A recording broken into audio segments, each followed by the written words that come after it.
Hello and welcome to this Constitution Unit event on priorities for the induction of newly elected MPs.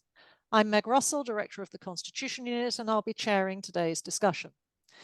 Even before the general election was unexpectedly called 2 weeks ago today, there have been increasing levels of interest in what new MPs elected in 2024, or at that time possibly early 2025, would need to know in order to settle into their jobs and do those jobs to the best of their abilities in the wider public interest.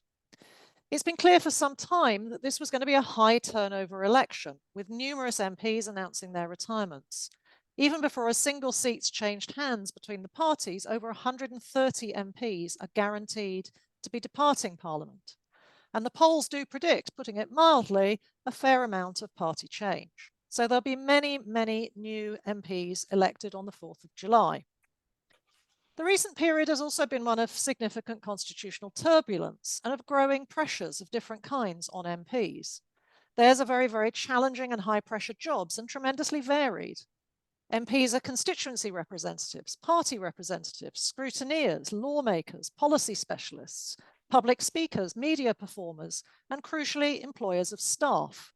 Even more crucially, they're central figures in our democratic system, contributing substantially to how it's viewed, how it works, and the character and quality of our national political debate.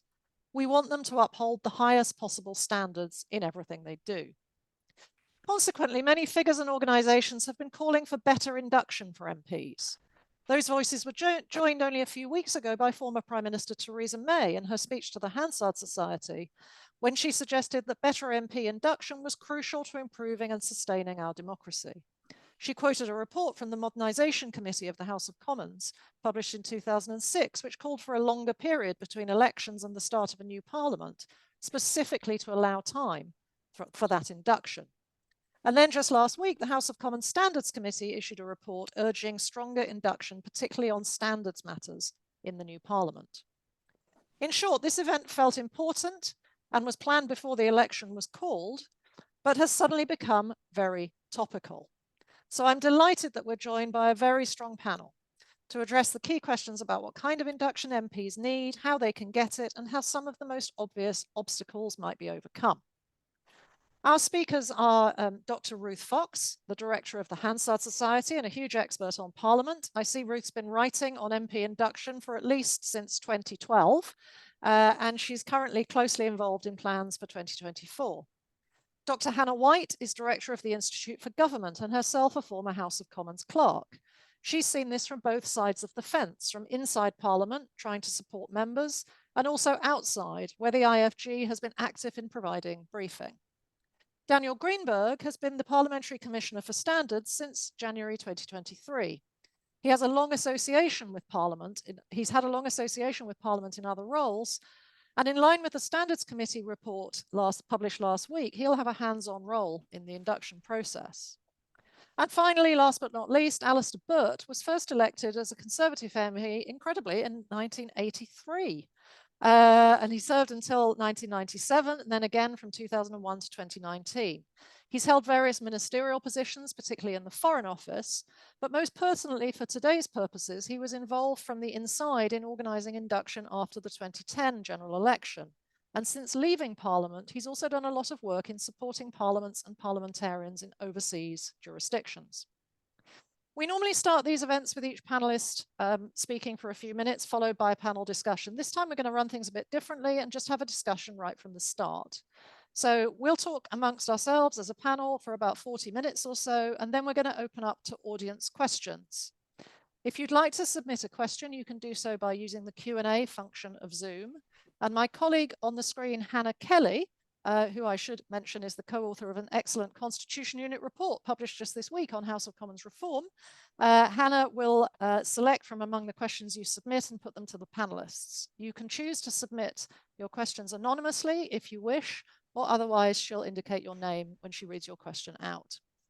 Finally, this whole session, including the Q&A, is being recorded and will be available afterwards as a video and an episode of the Constitution Unit podcast.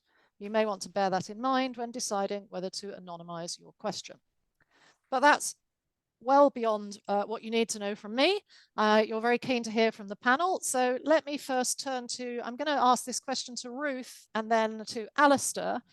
just whether you can sort of give us a bit of context by explaining how MP induction has worked in the past, just to bring us up to date before we start discussing how much might work after this election. Ruth.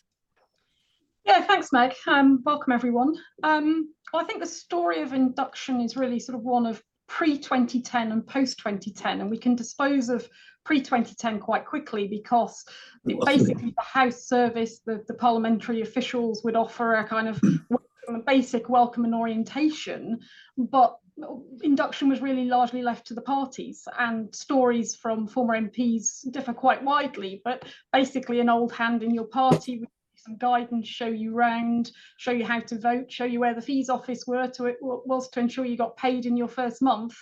But you were largely sort of on your own, learning by doing, sinking or swimming. And there wasn't a really significant, substantial programme that was offered. And in the run-up to the 2010 general election, two developments changed this, really. The first is that after the 2005 intake of new MPs, the Administration Committee of the House of Commons holds an inquiry, partly informed by research that we at the Hansard Society did monitoring the first year experience of 21 new MPs, including their experience at sort of orientation and induction. And that inquiry looks at whether there are ways in which the sort of the support can be improved, both in terms of the immediate welcome and then the sort of longer term support.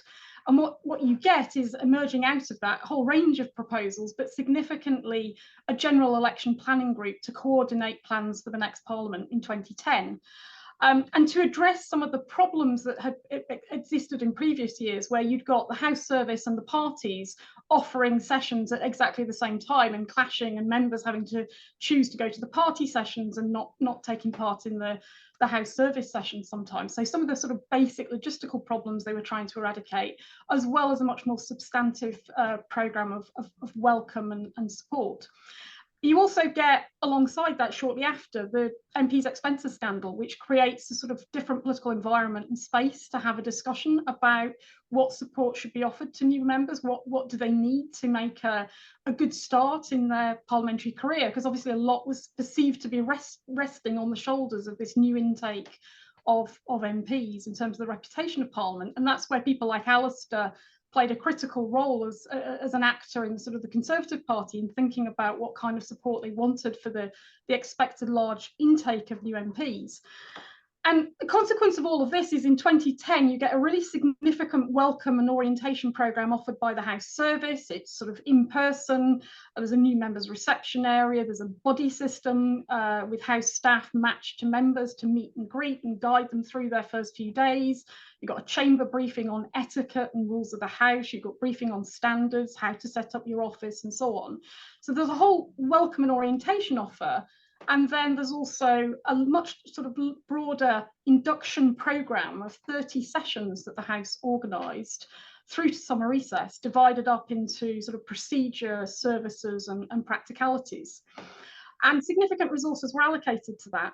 Alongside that, you've then got organisations like the Hansard Society and Institute for Government working together to offer some sessions as well, but finding that quite difficult in terms of planning and operationalising that for reasons we can explore in more detail, but really focused on how to make an impact as a new MP, making Parliament work for you.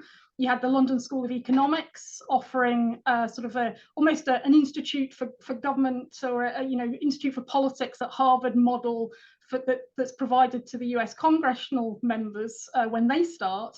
2 half-day sessions focused on policy and the challenges facing the country nationally and internationally, and with big academic names involved in that.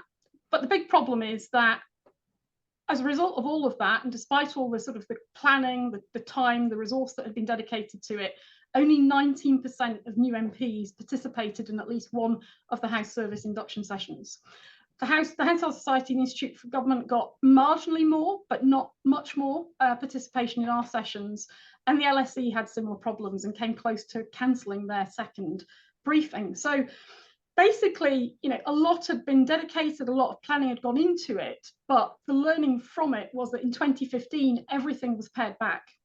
And the House Service sort of pared back orientation to just 3 sessions for the House in a single day. They got much improved attendance as a result. But everything else that had been planned in 2010 was really sort of, that kind of longer term support was effectively sort of pushed off into a on-demand basis professional development programme for new members. Problem there was, again, 2015 Parliament take-up was very low. And that's really sort of where we've ended up, because in 2017 and 2019, there wasn't the time to do the kind of planning exercises because of the timing of the elections and Brexit and COVID and so on.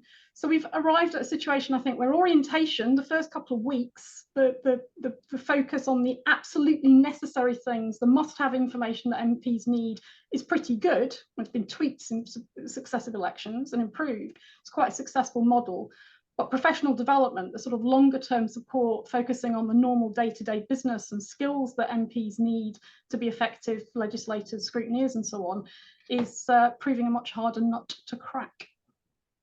Thank you very much, Ruth. That's a very full answer and somewhat challenging for Alistair, because I'm just going to ask him whether there's things he'd like to add, because I'm keen to get on to the present. But Alistair, obviously you were there in the early days before any of this existed. You were there at the heart of it in 2010. You might want to comment on how it felt from the MP side of the fence, and maybe a little bit on why there were these problems that Ruth has indicated. Okay, Meg, thank you very much. And thank you very much for putting this on. I'm very pleased there's such a wide audience and take up of interest. I'll be brief. Ruth has been very full and absolutely sort of details both the ideas behind induction and some of the issues with it.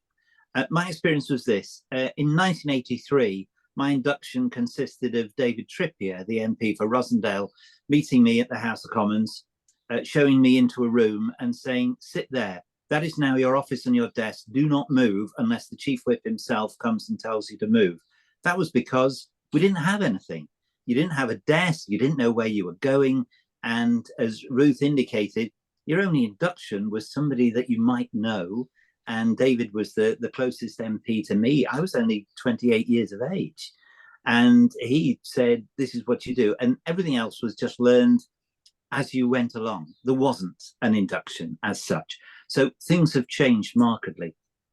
But I think for all the ideas there are about what it is MPs need to know, setting up the sessions and all that, you have to remember the one basic thing.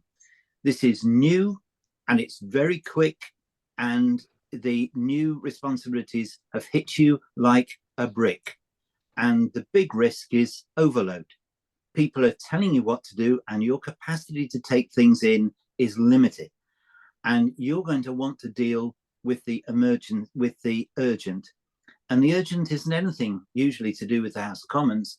The urgent is to deal with your constituents who have already started to arrive. We have a system where you're a member of Parliament declared at 3 o'clock in the morning and your work starts immediately the next day. My first agent, the wonderful Peggy Butterworth, said to me on election night, she said, get whatever sleep you can. Your first constituents will be outside the office at 10 o'clock in the morning. She was wrong. It was 9 o'clock. And if you now magnify that by email and contact and expectation, the biggest issue the MP has to deal with when he or she arrives at Westminster is they already are thinking about, how do I respond to the people who expect me to work for them? And that starts to become overwhelming very, very quickly. And we'll get onto it later about the immediate needs of MPs in terms these days of getting attached to some staff, to the caseworker software that they need to start processing their work. But I think the thing that's sometimes forgotten by those who put on all sorts of things for MPs, there's just an awful lot. And just coping with the immediate issues of getting their office set up, dealing with the casework, starting to deal with the phone calls, and the personal side of getting your personal arrangements sorted out as you move from one part of the country to another. That's the most important thing immediately. The rest has to be built on over time. And I think the mistakes in the past have been trying to give a very full and very important program right away, instead of recognizing that actually you need to deliver this over a period of months, because things the MPs are told in the first week, they will have forgotten in a few weeks' time. So it needs to be a more progressive system. And I hope the induction process is better. My experience had been before 2010, I'd worked in the outside world as a headhunter.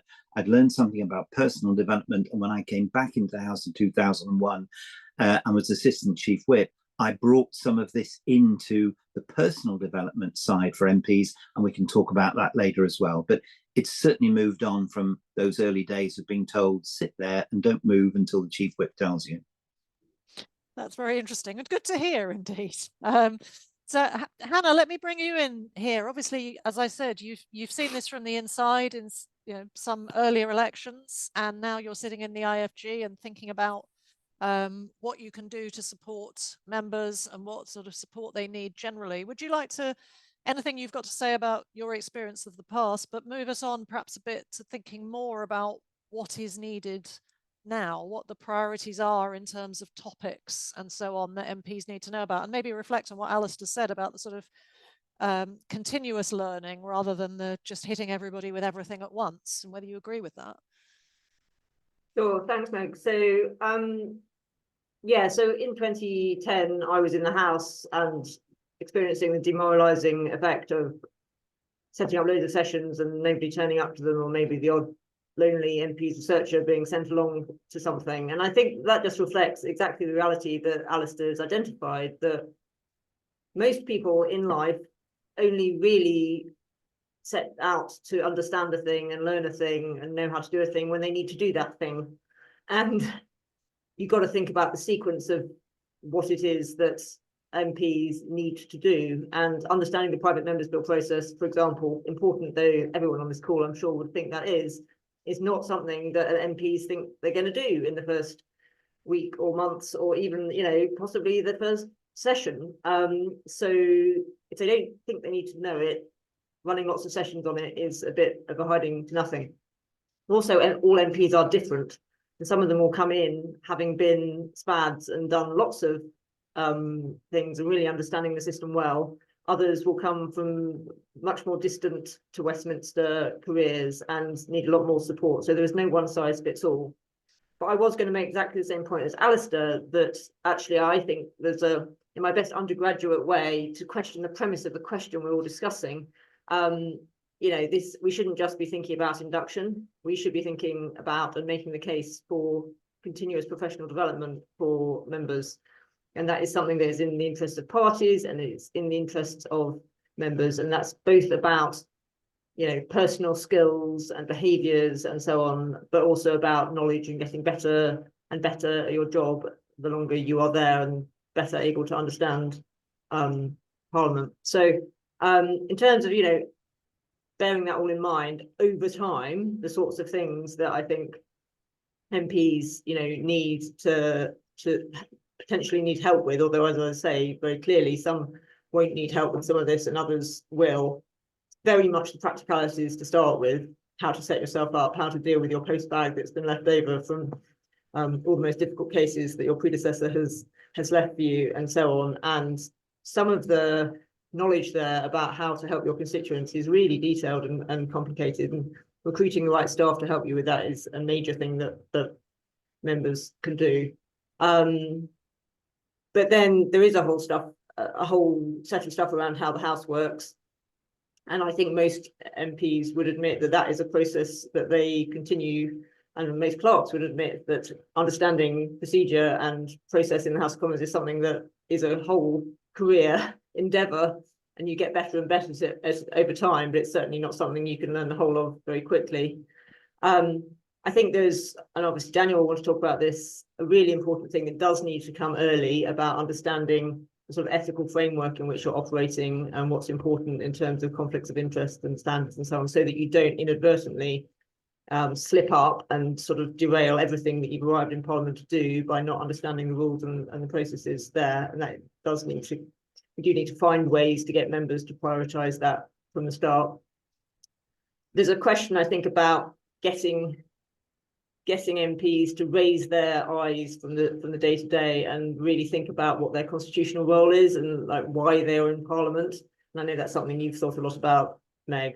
And then from an IFG point of view, cutting across all of this, we think is important, as you might expect. as an MP is understanding government and what the machine is that you're interacting with as a member of the legislature, whether that's as a member of a select committee or campaigner or when you're scrutinising legislation.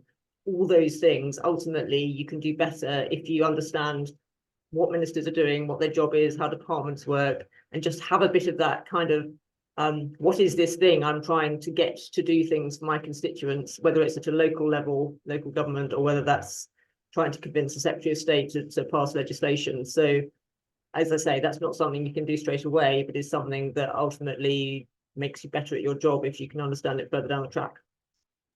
Fantastic, that's really useful. And I haven't yet brought in Daniel, who is the man on the paid staff of Parliament at the moment and in the front line to be potentially involved in delivering some of this stuff. Daniel, tell us what you think the priorities are for what MPs need to know. You obviously come from the standards perspective. You've got a broader constitutional perspective, which Hannah has referred to. And then also maybe tell us a bit about what you know about the House's plans and what your own plans are to be working on some of this induction. Thank you. I think there are three priorities for members to understand and to be helped to understand in the following order. I think the first priority is for them to understand what the role of an MP actually is, both constitutionally and practically, and that applies, some of them really haven't thought about very much before, and some of them who may have been quite close to government, as Hannah said, they may have been special advisors, they may have been close to politics, to politicians, but they may not have really focused, what does it mean for them to be part of the Constitution? In particular, in what way are they incredibly special, and in what way are they completely ordinary? In the chamber, they are phenomenally special, and that is constitutionally imperative. In the lunch queue, they are absolutely ordinary, and they have to behave accordingly.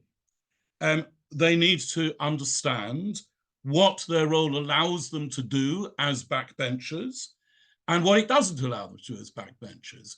Before they come to specifics, as Hannah said, before they come to specifics of private members' bills, they have to understand what is the role of a backbencher, what is the role of casework, what can it do, what can it not do. And that's the first set of understandings that they have to be helped to arrive at. Second, they have to understand the underpinning principles of parliamentary activity. And that includes the standards that the House has set for itself. It includes the standards that the House sets in the chamber, outside the chamber. It includes the behavior, the ethos, the behavior that is required of all members of the parliamentary community, the respect that is required to be shown between members of the parliamentary community and by them to others, including the public, and their responsibilities, the underpinning responsibilities that they have to perform in relation to colleagues, House authorities, members of the public, and indeed people from other countries as well. Third, then and only then can you come to mechanisms. And that's when you can start to teach, but we'll come back to that. It's more about support. You can start support on the practicalities, table practice, tabling questions, committee work, code of conduct, registering your interests, dealing with IPSA on money. All that can only come effectively once we have helped a member to understand what she or he is there for, what the parameters of their role and responsibilities are, and what are the underpinning principles that govern how they perform those responsibilities. So as to the plans for induction, again, 3 quick points.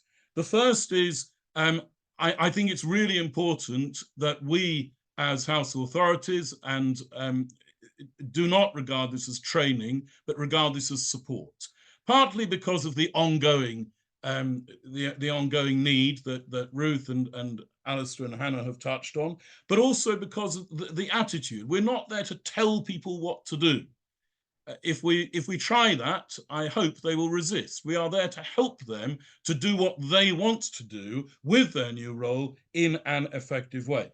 As as Alistair has said, the capacity to absorb at the beginning is obviously very limited.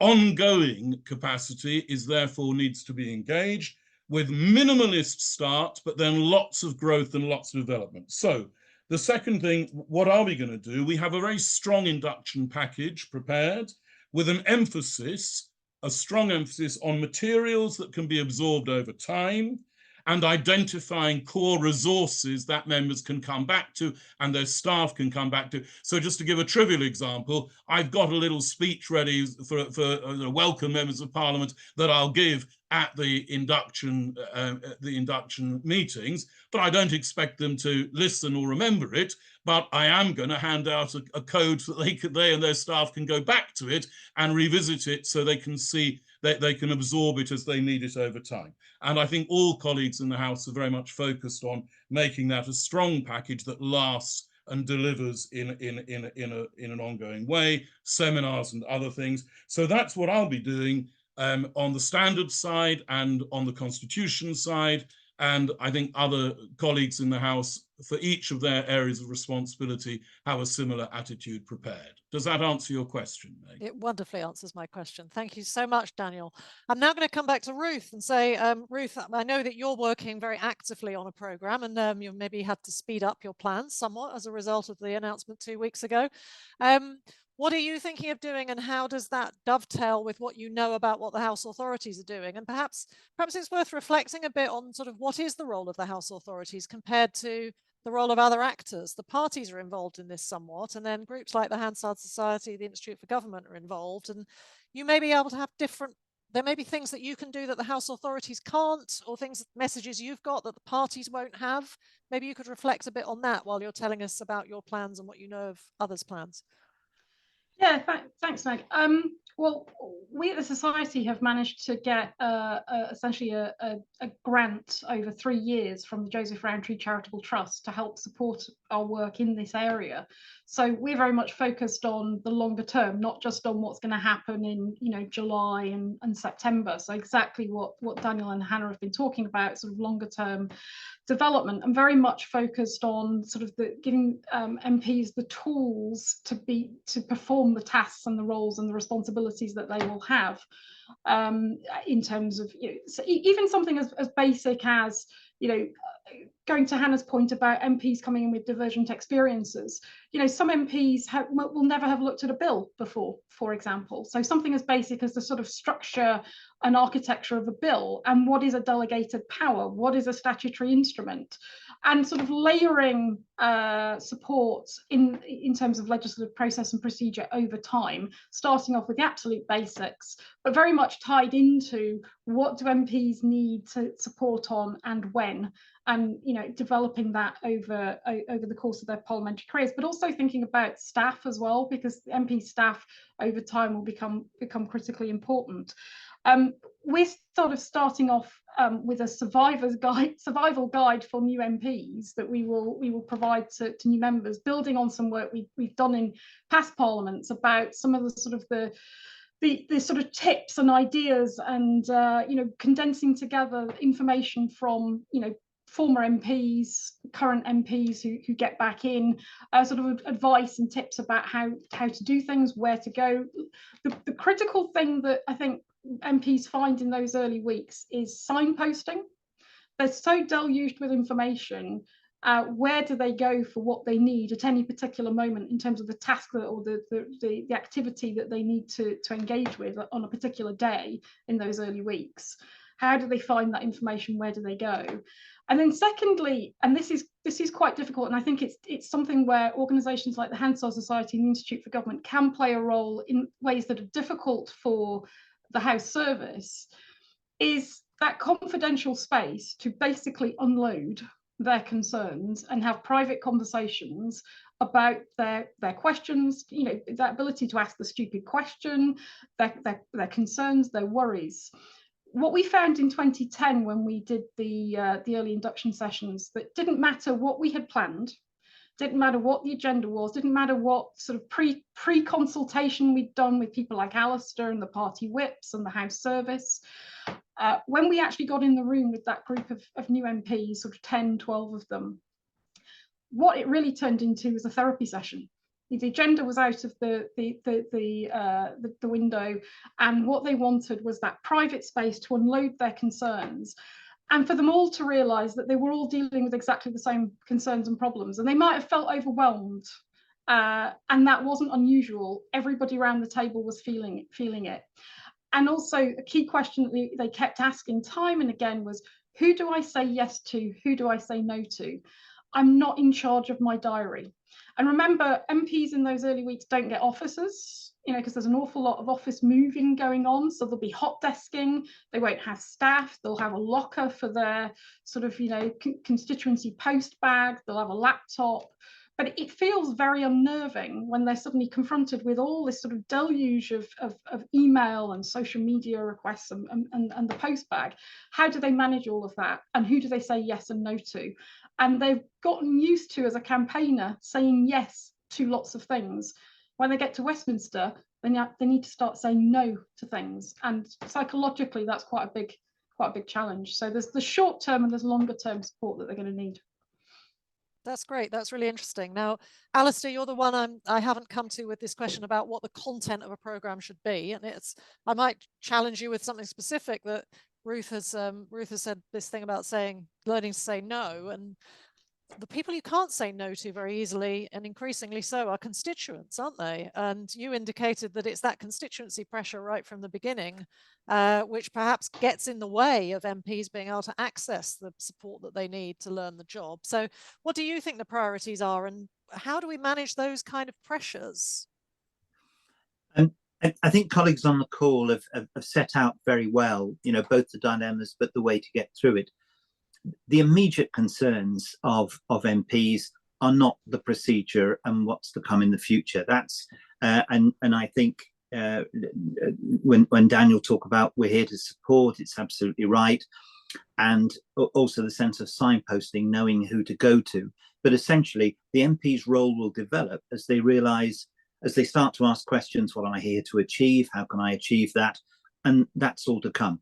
The immediate, though, is, as you say, it's constituents and constituent working. Now, this has changed. There's no longer a post bag per se. There was originally. You went and collected it. Now, so much is done through email. But of course, your staff can work remotely as well. They don't need the same office space that they used to in the past. And you can get yourself fixed up quite quickly. It's really important. I'm told by those who know that getting yourself fixed up with software like Caseworker is absolutely essential, and you can do that straight away. I think the House is easier now on temporary contracts for staff, so that somebody can get started quite quickly. They may need to change their staff over time. Staffing is important, but getting somebody quickly, and there will be people to help you find someone who can work with you, but that your staff don't need to come in from wherever they are. They can work remotely. They can start work on your caseworker files immediately. So you get a sense of being able to deliver without being overwhelmed. And that sense is really important. So everyone's after your time, but you've got to focus very quickly on what's most important. And as Ruth has said, all through a campaign, you've been desperate to say yes to people. That will continue for a while. It takes judgment to work out who to say yes and who to say no to. Not all MPs are good at it, and that will develop over time. But you need to be, I think, in the first place, an MP wants to deal with the immediate. Get the constituency work underway so they're starting to deliver. Have somebody in terms of a member of staff who's starting to organise their diary and work with them. Get a little bit of breathing space, make sure they've been to IPSA and have got their budget sorted out and the staffing money and everything else. That's important. And as Ruth also said, finding somebody who you can ask the stupid questions to. I think we haven't spoken about the parties very much and what the parties do. I think existing whips and those that have come back will be sensitive to this. Whips vary, but again, when I was first there, it was a little bit like 1950s national service, if I dare say that. Many of the whips had military backgrounds and they expected MPs to say yes when they were asked and do things by rote. That's different now. Sense of personal development is stronger. All whips have been new members once. There's greater sympathy and empathy with what it is they need. So getting them started on the practicalities, making sure they know that the questions about bills, procedure, how you speak to each other, which they've seen on the telly, but they may be very afraid of. There'll be MPs coming in who've had no background in politics or in House of Commons politics or anything like that, no family background or anything like that. They will need time to absorb that, and that's a secondary thing. But they'll need to know who to talk to. The whips can help and guide them with that, and also having other people they can signpost to for the procedural stuff and things like that. So get themselves organised first, feel confident in what they're doing, able to deliver, because for the previous few weeks, their constituency will have been absolutely everything to them. Without the constituency, they'd be nowhere near Westminster. They want to make sure that's secure, then they can start to think about the other things, and having a good programme ready, that's what they need to do. Great, thank you. Hannah, could I ask you whether the Institute for Government has got any plans in this area, and for your reflections on what outside groups can maybe do to complement what's going on the inside from the House authorities and the parties?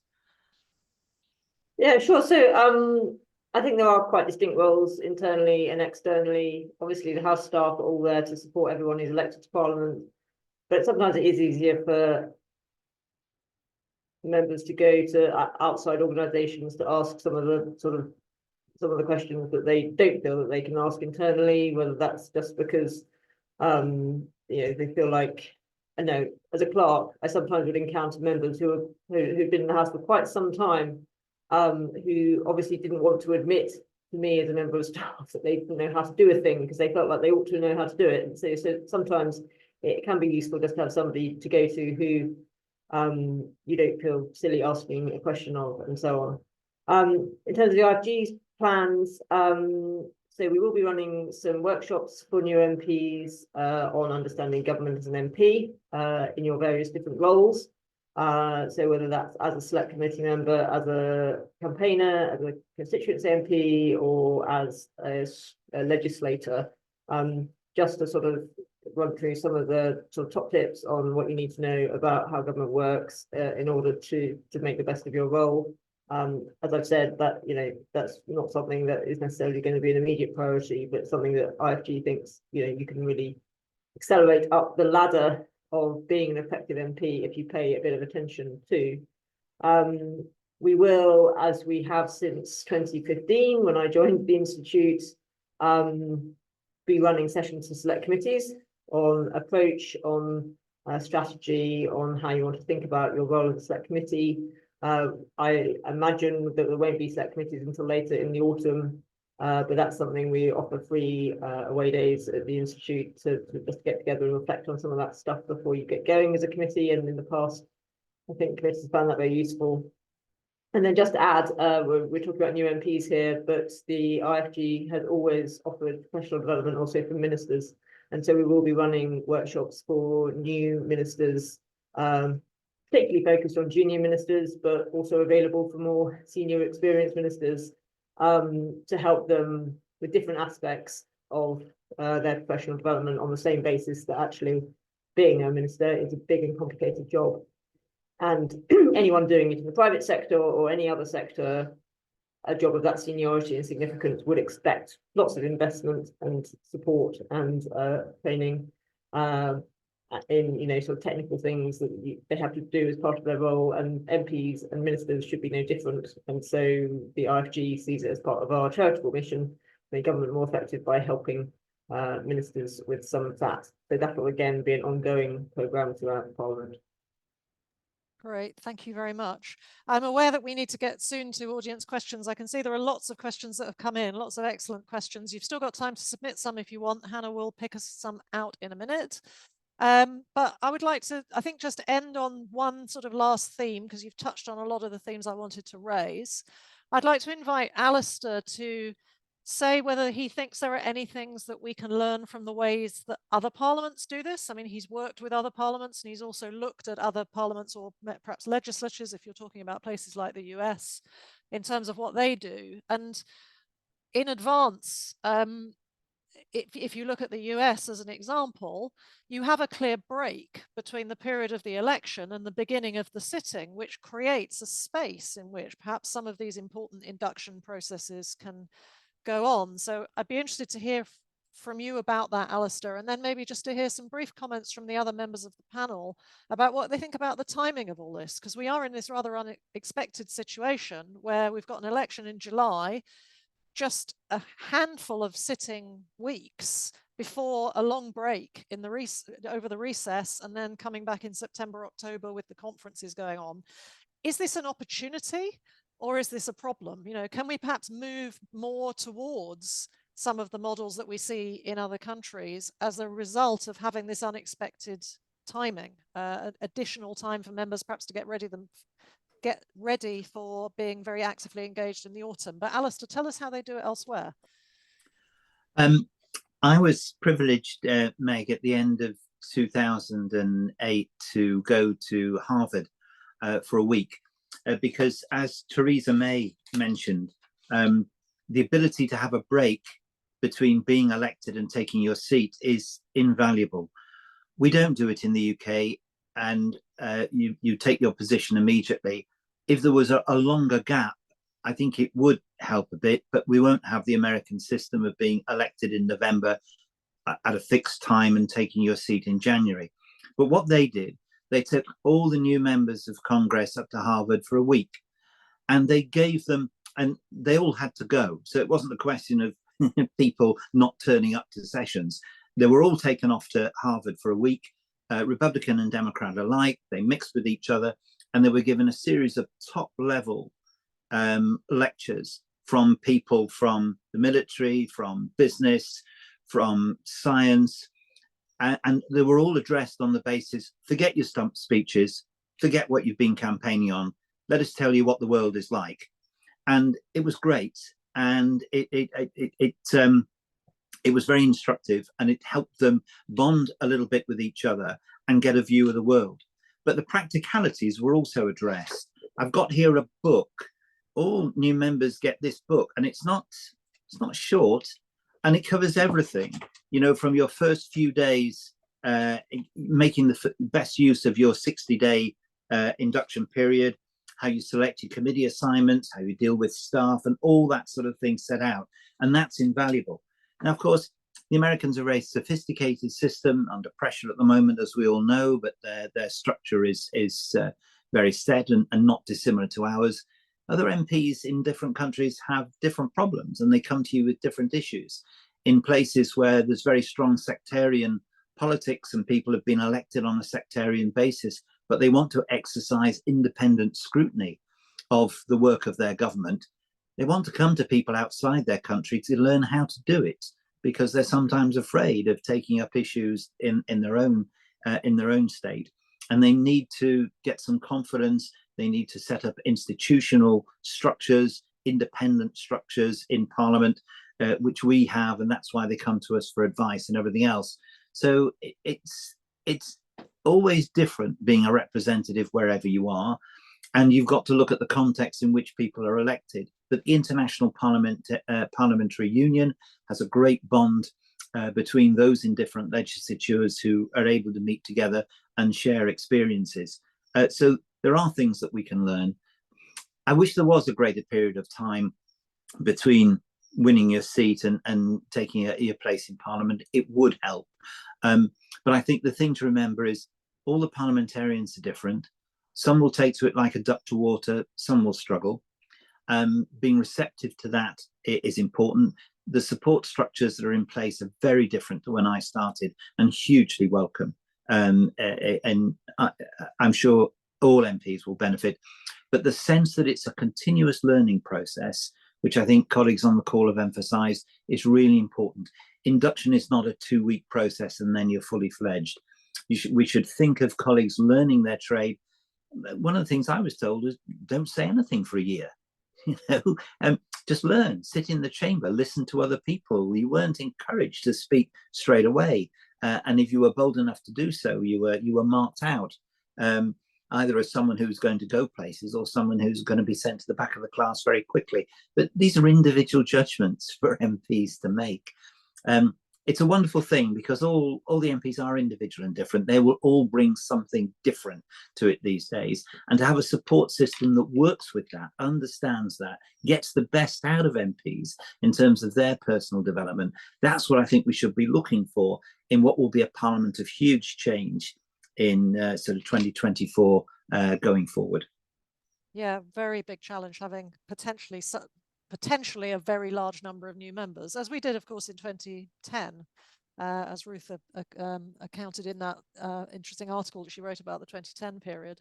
Daniel, Alistair mentioned the 60-day induction period, making use of it in the US. Can we grasp this opportunity that we've got over the summer? Is this something the House authorities are thinking about, that maybe we can turn this to our advantage in terms of allowing members to get the support that they need and be ready?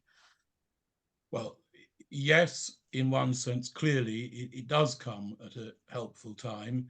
In another sense, as we've said, this is not about teaching or training or lecturing. It's about supporting as they learn to do it. And they won't be doing it during the summer. So there's a limited opportunity to support their developing consciousness of what the job is.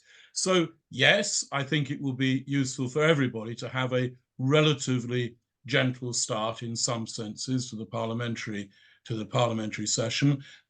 But really, again, our focus must not be on front loading, say, oh, good, we've got 2 months to shout at you in. Our focus must be on, we've got 2 months to give you a gentle start, but once you start doing your parliamentary activities in the chamber and in committee, and of course casework will carry on over the summer anyway, but once you start doing that, here is where to look for support, here are the resources, and this is how we're going to support you as you go through.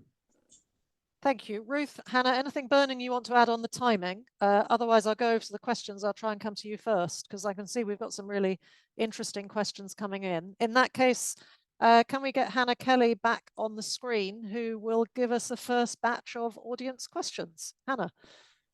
Hello.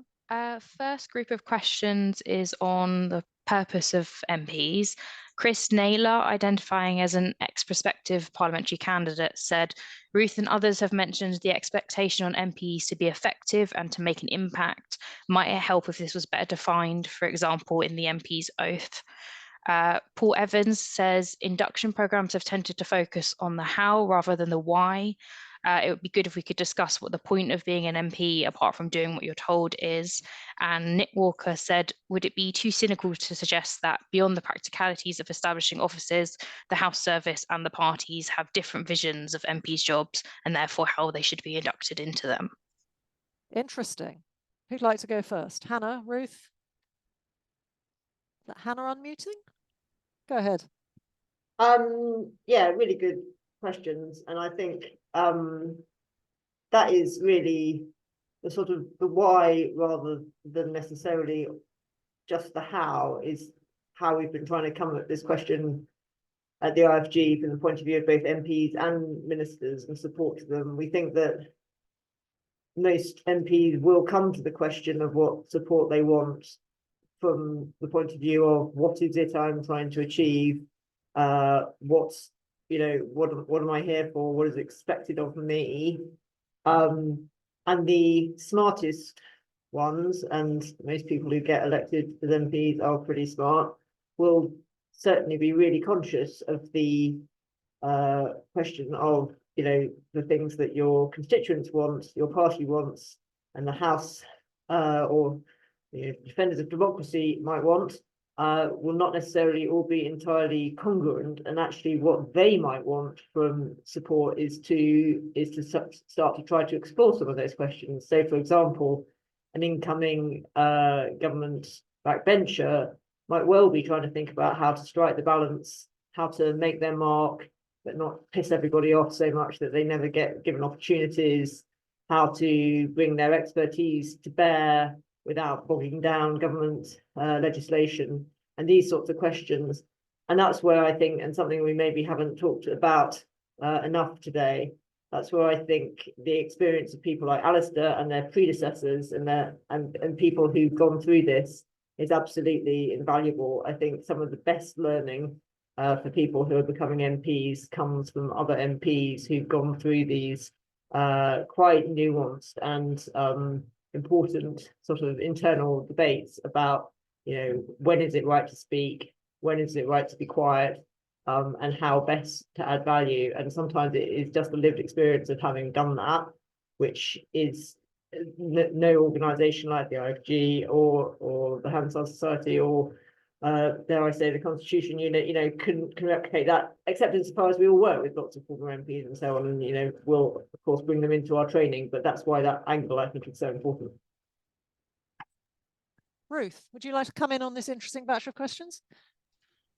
Just to add to this point about the purpose of MPs, I mean, the reality is, I think that you've got on the one hand what constituents expect of their MP, you've got what the parties expect of their MPs, you've got what parliamentary staff hope and expect from the new batch of MPs, you've got people like us who've got hopes and expectations in terms of constitutional and parliamentary reform and how that plays into their roles, and they don't all match up. And I think one of the things that has changed since COVID is the extent to which the constituency pressures are even greater than ever, because whereas before an MP could turn around to their constituency and say, I'm at Westminster Monday through Thursday, I'll be in the constituency Friday through Sunday, broadly speaking, no matter where their constituency was in the country. Now the pressure is, well, you can get on Zoom like we are, and you can attend that constituency meeting at sort of 12 o'clock on a Wednesday. And I've had MPs say to me, you know, my constituents want me to be on that meeting on Zoom at 12 o'clock with a local school or a local community group. And I have to say, look, I'm supposed to be in the chamber for PMQs. So I think for this current and future MPs, the whole new set of pressures around what it is, you know, what is their purpose, what is their role, what is going to be their focus, and the kinds of pressures they're going to have to deal with in terms of prioritisation. In terms of do the House Service and the parties have different visions of the job? Yes, I think to some extent, because inevitably the parties are focused on the need to maintain the constituency, because that's how you get elected. And with the best will in the world, we would all probably like less focus on the local angle and more focus on parliamentary work. But there, you know, there's no party that is going to be saying to their MPs when they arrive at Westminster, don't go out canvassing on sort of Friday, Saturday, Sunday, you know, focus on doing your legislative scrutiny work and preparing for your select committee. They're going to want them out on the doors. They're going to want them to nurse these constituencies. There's going to be an awful lot of probably marginal seats again. So they're going to want to, you know, nurse that support. So they're afraid there is no silver bullet and no easy answer to any of this.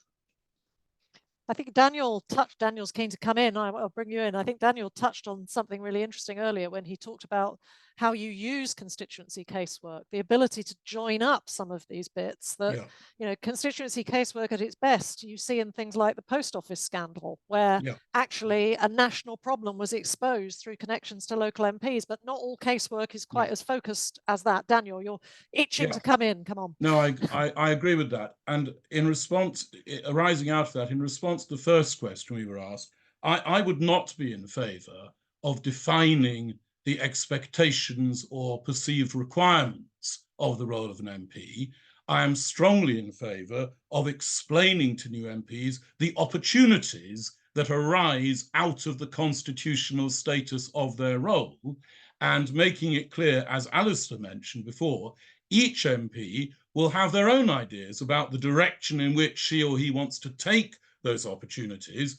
Our role in the induction process and throughout their time in Parliament is to support them in maximising those opportunities in whichever direction they choose to take their constitutional opportunities.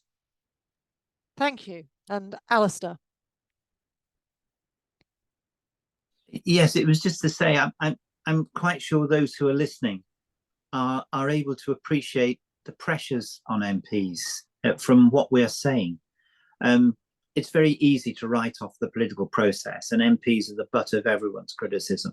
But even in the hour that we've just spent, looking at the many different aspects of life that an MP is supposed to be expert on, handling their constituents, putting together an office, starting to work through their aims and objectives in Parliament, all the things they have to learn, all the expectations of them. Again, MPs have to eat and sleep as well. And one of the things I think is also instructive, and I do hope those on the call will try and do this, when MPs are elected, listen to the maiden speeches. Listen to what has motivated MPs to come into Parliament and appreciate how different they all are. And I remember last time after I was out having a little bit more time and listening to MPs' maiden speeches and being really impressed with the variety of backgrounds that people were coming from and what they hoped to achieve on behalf of those they were elected for. And I think that puts them in a little bit of different perspective from sometimes how the public might see them. The election process sharpens up some of the tougher things of politics. But when you listen to the MPs who've been elected, why they want to do it, what brought them to Westminster, you can begin to understand how they're going to apply themselves, and then getting the support that colleagues have spoken about on the call today will give you an idea of how they want to go about it and help them go about achieving those objectives. And do you agree with the point, which I think is the point that Nick was partly getting at, that part of this learning process is about recognizing the different competing priorities, and there are going to be people pulling you in different directions. The constituents want one thing, the whips want another thing, your local party might want something else, your conscience is telling you something. Then you've got to think about standards and the national standing of politics, and actually being quite explicit about that and thinking it through is maybe part of this process. It is, and at the end of the day, there's no substitute for judgment. And you can't teach that. You can't have a course on judgment. I was dealing with an MP from Iraq a little while ago, who was talking about the practice the government had of taking people who knew something about a subject from a committee which was dealing with that subject and putting them somewhere else because they didn't want someone who knew something about it on a particular committee. And he said, how do you stop this? And I said, there isn't a process or procedure. You have to decide at what stage you challenge those who are doing this and say it's wrong. And there's no training for that. One of my constituents was involved in the infected blood scandal. As a boy, he was infected with hepatitis C and AIDS, and he carried that through his life and became my constant companion in the campaign and all that. And that led me to challenge the government again and again. Why weren't we doing more about it? Why wasn't there an inquiry? Why had things been covered up? And that judgment to decide how far you take something and how far you take a campaign is very much a personal one, where you will occasionally get colleagues who say your question is unhelpful, etc., etc. And no matter which government comes in, that will be an issue. There's no training to decide how far you take something. It's something you learn from experience and something you toss over as you lie awake in bed at night wondering what you're going to do the next day with a vote or something like that. There's no training for that. That's just experience and character and everything else. But thank goodness we have MPs of all parties who have to face these things and make these difficult judgments. But for constituents and people to understand that is helpful. Thank you. That's really useful. Now, Hannah, I'm sure you've got lots of other fascinating questions for us. Yes, these next questions are on the whips. Paul Tyler says that he, Gillian Shepherd and Estelle Morris offered advice to new MPs in 2005 on how to be an effective backbencher with job satisfaction, but were blocked by the government whips. Are the panel confident that this won't happen in 2024? Duncan Hames says not all whips are as enlightened or public-spirited as Alistair. How can Parliament support the independence of MPs such that their instinctively turning to peers for guidance doesn't entrench a dependency on the party whip's office? And then an anonymous question, to what extent would the whips actually prefer to have MPs who don't know how to work the system, as ignorant MPs are easier to control? Good questions, and former members well represented in this audience, I see. Alistair, is that you indicating to come straight back in? It is a lovely question, and nice to hear from colleagues like Paul and Duncan. and their experiences. I often offer this example as a question. You have an induction meeting with your whip or the chief whip, and you're asked, what is it you want to do here? What does the MP say in answer to that question? What's the right answer? The MP may say, I've always wanted all my life to be the MP for Borchester, and now I'm here. That's my sole purpose here, and I will support the people of Borchester. I'm not interested in anything else. What does the chief think? Does he think this is a patsy? We needn't worry about this one, just wants to be the MP for his area, or puts him down, well, this one's got no ambition, etc., etc. Suppose the new MP says, I'd like to be Secretary of State for Defence. What does the chief think? We've got a right one here, we'll have to watch this one. Or does the chief say, neither you or I know whether you've got the capacity to be Secretary of State for Defence, but we'll find out. We'll put you on the right committees. We'll want you to do something else as well, so you get a bit stretched in some other area. But when the time comes to decide on cabinet positions in years to come, you and I will both know whether you've got the ability to do this job and whether you can do it. Now, I think, obviously, the better answer is the second one. You can't speak for all the whips. I think it is a misnomer to think all the whips just want people to go through the lobbies as they ask them.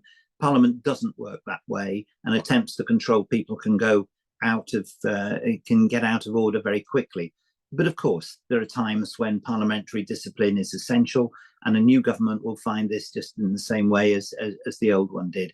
But for a good parliament, you've got to have colleagues who have thought through what it is they want to achieve, and they have to make judgments as to how they go about it. And there's no training manual for that at the end of the day. Would one of the rest of you like to take the lead on Duncan's interesting question about how we can support the independence of MPs? Oh, I have a stony silence. Well, Ruth. if I Daniel. may, I will simply Ruth. remind everybody that, of course, one of the Nolan principles is objectivity, and also selflessness is another. And I think the opportunities that we will all have to remind all the parliamentary community, including the whips and including new and old backbenchers, that is what the public expects to see of public servants and members of parliament, that they behave with an objectivity, and that includes an element of independence subject to the kind of overarching discipline that Alistair was talking about. Ruth and then Hannah. Just a couple of things. I think if you look at the intake of MPs since 2010 and the sheer sort of scale of churn, you haven't got the kind of situation you've had perhaps in previous parliaments where a whip who's been there for years, long-standing, didn't have much support in their day, and sort of thinks that new MPs coming in, it was good enough for them, it could be good enough for the new intake. I think a lot of them are of much newer vintage and felt that their own experience was not as good and positive as it could have been. And I think so there has been some attitudinal change. It's not universal, as Alistair said, it differs from whips to whips. The other question, of course, is whatever the incoming government is, particularly if the polls are correct and we're going to have a major change, the whips are going to face a challenge in terms of potentially the sheer number of new MPs that they're going to have to manage and deal with. And if the polls are in any way accurate, if it is an incoming Labour government, they're going to have a different challenge to recent governments in that they're going to have an awful lot of MPs. And the question is, how are they going to deal with them? What jobs are they going to have? How are they going to sort of, get them on the path to useful activity? And what are they going to allocate them to?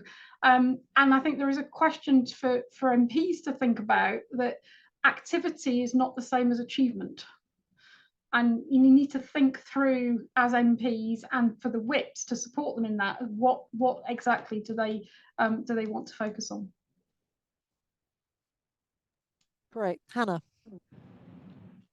I agree with all that. I guess I was just going to also make the point, if the polls are correct and we get a new Labour government with a very large majority, governments in the past securing majorities of whatever size, you have an option. You can take the view that we have a large majority, therefore we have the luxury of being able to make use of all our MPs and take into account the contribution that they can make. Or you have the approach, we have a large majority, absolutely no one can tell us what to do. Everybody should go off and be quiet while we get on with exactly what it is we want to do, and that includes our own backbenchers. Obviously, you know, from the point of view of job satisfaction of an individual member and the likelihood of them continuing to be loyal and supportive of the government, you need to balance those two things, because if there's too much of a sort of sense that your helpful interventions are not appreciated and please could you just go back to your constituency, then the likelihood is that MP backbenchers will start to get frustrated and might start to organise on the backbenches and might start to become troublesome. So there is that question, I think, for parties about what job satisfaction and useful engagement with members looks like, and I think smart whips understand that. Great, thank you. I'm just wondering, we're running short of time. We're due to finish at 15:15. If Hannah might have one more killer question for us. I've got a question on timing. Someone's asked, should more be done before an election is called, working with political parties to prepare prospective candidates? Now that's very interesting. And I think, Ruth, you have tried to do some of that. So I don't know whether you want to comment on, there are challenges there too, I think. And then if anybody else would like to come in, Alistair, I'm sure will have thoughts. Yeah, I mean, there are huge challenges. Partly it goes to obviously we've seen with the late selection processes that who are you dealing with and which candidates, and how that information is available to engage with the candidates before they get elected. There's also an attitudinal problem in that an understandable one, but they don't want to be seen to be sort of learning and trying to sort of improve their skills about being a parliamentarian before they get there. It feels a bit too much like they're measuring up the curtains before the vote takes place. And simply the sheer pressures of being a candidate in a constituency where you may not live, you may have had to give your job up to do it. There are an incredible number of pressures on them. And there's demands that are made by the parties in terms of training and support that they're providing to them as candidates. So there's an awful lot of competing pressures. We haven't really done anything with the candidates in this electoral cycle, but part of our funding from the Joseph Rowntree Charitable Trust is to try and work with the parties in the next electoral cycle. So looking ahead after the election to when the sort of selection processes start, to be thinking about what, on a fairly basic sort of model, some in person, some online, support could be provided that would be useful. And one of the things I'm always struck by is we did some research in the Welsh Assembly, for example, in the first year experience of new members in the Welsh Assembly a few years ago, and actually found some of the new members of that assembly who'd never even watched the parliamentary proceedings in the Senate before they stood for election, which seems pretty extraordinary. So again, you're dealing with a lot of people from divergent backgrounds, divergent interests. Some will be special advisors, they're not going to necessarily engage, but somebody who's looking to perhaps get onto the candidate ladder might see it as an advantageous thing to do to help them get the grounding to decide whether it is something that they want to commit to and to go forward with their candidacy. Now, Daniel has specifically indicated he wants to come in. I think maybe Alistair is poised. Alistair, you go ahead and then I'll bring Daniel in because you're unmuted. Okay, it's a good question. I agree very much with Ruth. I think the practicalities are that MPs are going to be very afraid of looking as though they're already a member, and they're superstitious as well. They just don't want to think about how they would make a maiden speech until they're actually there. But when you think about it, some of the skills you need to be a good campaigner and a good candidate are transferable. You learn to put a press release together. You learn how to communicate with the public. You ought to do a lot of speaking in public. You should take as much opportunity of that as possible, including dealing with potentially difficult audiences on issues. You're learning a bit about campaigning. So some of the skills of being an MP, not necessarily a parliamentarian, you are building into being a good quality candidate, working with your volunteers and everything else. And then other things you can learn when you're there. But I think offering practical parliamentary skills to people who've been thrown into a campaign. And as we've seen from this election, there's an awful lot of very late selections. You know, people who last week didn't think they were going to be a candidate. I can think of one very prominent individual who now finds himself running for a seaside seat, having not even thought of being a candidate until 2 days ago. You're not going to get a chance to get parliamentary experience in those circumstances. So I think the practicalities are against it, but a good quality candidate will learn some good things to take into Parliament, I hope. And Daniel. Yeah, I'm not sure the practicalities are so completely against it.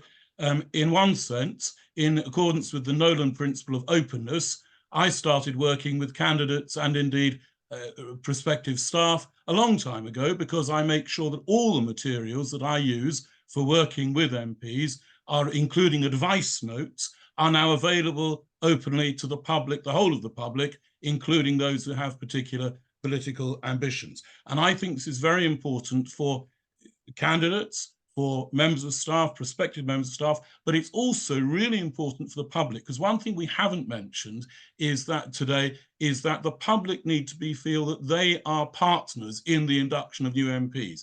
And everything that I do and say to MPs, I put on the website so that the public feel they know that everything that is being done for and with them. Great. That's a fine point to end on. Thank you, Daniel. I'm just inclined to say the Constitution Unit has got many ambitions for getting things on its blog during the election period. And two of the things we're thinking of publishing are in praise of fixed-term parliaments and in praise of transition periods. And I think that maybe both of those things would have helped in this situation, particularly with the readiness for putting this training in place. And the question of candidates is relevant there. I don't know whether Hannah, as a last word, you'd like to say whether the Director of the Institute for Government would like to agree with the Director of the Constitution Unit on that, or whether you've got anything else to add before we bring this to a close. Yeah, I would agree with that. I mean, there are obviously pros and cons on fixed-term parliaments, but sort of knowing when the next election is coming does enable everybody to prepare, whether that's the official opposition or prospective candidates, and to know when it might be a job that you might, want to put a job application in for would be kind of handy, rather than it, just being at any completely random time. I don't think that necessarily helps us as a country in terms of the quality of and diversity of people who are able to contemplate becoming members of Parliament at all, that it's so completely unpredictable when those jobs might arise, and therefore how you would prepare yourself to take one of them. So yes, fixed-term parliaments would help with that. And yeah, transition. And I do wonder whether the particular timing of the election this time round and the experience of the House sitting for a little bit and then going away, presumably, for a few weeks over the summer, might convert a few people to the merits of actually governments having a little bit of breathing space before they get in earnest into governing, and how that might actually be just beneficial to everyone in terms of effective government. Exactly. And I do wonder whether a few people whose plans have been thrown into chaos over the last couple of weeks will be converts to fixed-term parliaments as well. Alistair's put his hand up. Was that deliberate? It is deliberate. It's just a very last minute. One thing we haven't mentioned at all is the difficult world Parliament is going to be operating in terms of foreign affairs. And I think a vital part of induction, which again won't be immediate, but over a period of months, more MPs need to get a grip of what's happening in the world, and to use our think tanks, Chatham House, RUSI, and others to help with that process, I think would be very welcome. And I'm quite keen on trying to find some way of doing that, because many MPs have no background in this, and some of them will become ministers in due course, but an understanding of the world at the moment is really a vital part of what they're going to be dealing with. Thank you. Now, we are at the end of our time, so it just remains for me to say thank you so much. You've been a fantastic panel. I think that's been a really rich and fascinating conversation. And as I said before, there will be a video of this session on our website and YouTube channel, and it will also go out as an episode of the Constitution Unit podcast. So if you have enjoyed this session and you think that other people should listen to it, perhaps people even who might be on their way to becoming MPs, then do spread the word about that and share the links, which will be up on our website soon. I would say goodbye and have a happy election campaign, but we have another event coming up. Our Constitution Unit annual conference, which has slightly also been thrown into a bit of unexpected replanning as a result of the election being announced on the same day as the conference 2 weeks ago, is taking place on the 24th and 25th of June. We've got some really fantastic topical panels coming up on the constitutional agenda for the next government, focused on standards, devolution, the rule of law, and House of Lords reform. We've got a great lineup of speakers, and you'll be able to find all of the details. I see it's just gone into the chat for those who are going to click quickly. Otherwise, you can find details on our website or on Twitter. So that is it for today. Thank you again to our panel. Thank you to our audience. Thank you for your great questions. And we hope to see you at one of our events again very soon. Thanks. Bye-bye.